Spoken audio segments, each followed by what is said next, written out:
Halo, kembali lagi bersama saya, Yohanes Alfian Wale, NIM 411-22023, Prodi Ilmu Pemerintahan.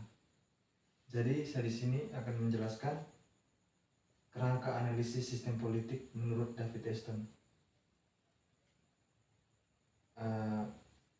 Kerangka analisis ini merupakan kerangka kerja yang membantu kita memahami bagaimana sistem politik beroperasi dan bagaimana proses pembuatan kebijakan politik terjadi. Di dalam kerangka ini memiliki beberapa komponen utama seperti input, konversi, dan output. Input dalam model ini mencakupi isyarat-isyarat politik yang diterima.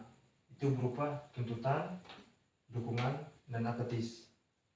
Contoh dari input itu sendiri yaitu dalam sebuah negara, masyarakat mungkin mengharapkan perbaikan ekonomi, peningkatan akses ke layanan kesehatan, atau perlindungan lingkungan yang lebih baik. Harapan-harapan ini diungkapkan melalui pemilihan umum, survei pendapat, atau protes. Yang berikutnya ke konversi. Konversi ini merupakan input yang diterima oleh sistem politik mengalami proses konversi.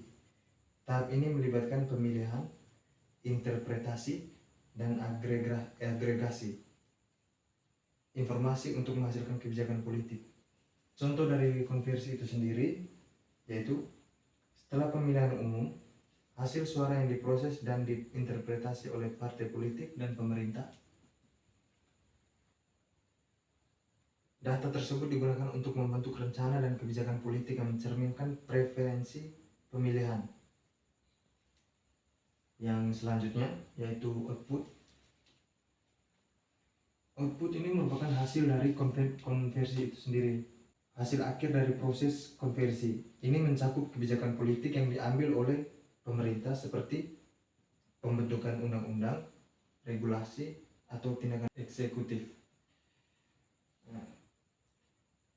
Contoh dari output itu sendiri, setelah pemilihan umum, pemerintah dapat mengeluarkan kebijakan memenuhi janji kampanye seperti reformasi pajak atau perbaikan infrastruktur. Dari output ini mencakup lingkungan dalam dan luar. Setelah itu, dari ketiga kerangka ini lalu muncul feedback atau umpan balik. Feedback itu sendiri merupakan proses yang melibatkan pengembalian informasi tentang efek kebijakan yang diambil oleh pemerintah. Ini membantu menilai apakah kebijakan tersebut memenuhi harapan dan kebutuhan masyarakat.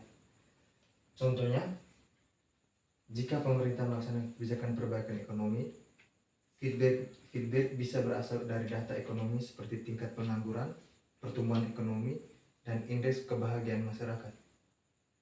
Jika hasil ekonomi membaik dan masyarakat merasa puas, itu bisa menjadi tanda bahwa kebijakan tersebut berhasil.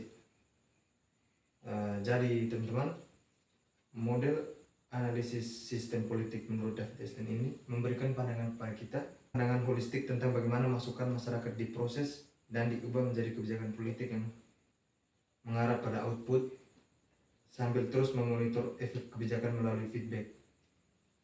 Ini membantu memahami dinamika dan interaksi dalam sistem politik yang kompleks. Sekian.